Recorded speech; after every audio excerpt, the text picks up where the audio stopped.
Nazi कब्जे के समय का पेरिस, जहां हर गली हर कोने में फुसफुसाहटें थीं, एक ऐसे आदमी की जो मुक्ति का वादा करता था लेकिन मौत देता था।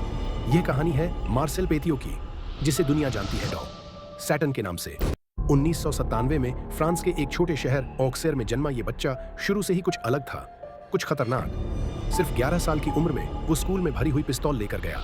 चोरी, हिंसा और अपने ही शिक्षकों पर हमला करने के आरोप में उसे स्कूल से निकाल दिया गया। शैतानी बीज तभी बो दिए गए थे।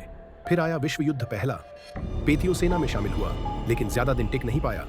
चोटें, मानसिक दौरे और अस्पताल के चक्कर। डॉक्टरों ने उसे मानसिक रूप से बीमार घोषित किया और वह पेंशन लेकर घर लौट आया। जंग ने हजारों को बदला था, मगर पेतियो को विकृत कर दिया था। युद्ध के बाद वह डॉक्टर बन गया, बाहर से नेक दिल, अंदर से नर्क जैसा।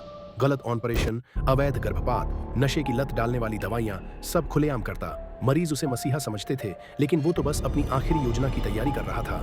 1926 में लुइस डेलाव्यू नाम की लड़की गायब हो गई। आखिरी बार उसे पेतियो के घर जाते देखा गया था। कुछ दिन बाद पड़ोसियों ने देखा कि वो एक भारी बक्सा कार में लाद रहा था। वही बक्सा बाद में नदी में मिला। सड़ा गला इंसानी शरीर भरा हुआ था, लेकिन सबूतों की कमी के चलते पेतियो फिर बच निकला।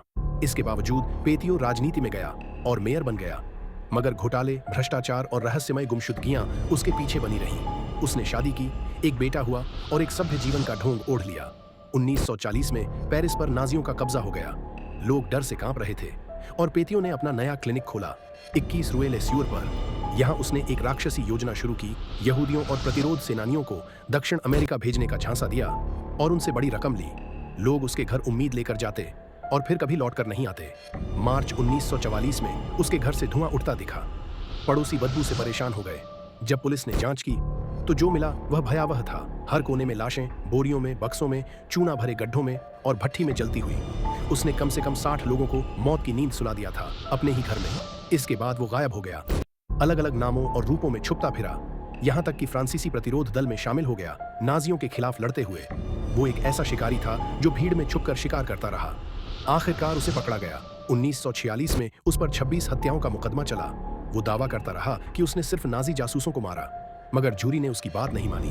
25 मई 1946 को उसे गिलोटिन से मौत की सजा दी गई। वो मरा उसी शांत चेहरे के साथ जैसा उसने अपने शिकारों को मौत देते समय पहना था।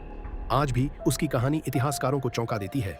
कैसे एक परिवार वाला डॉक्टर, एक देशभक्त सैनिक इतना गहरा राक्षस बन सकता है।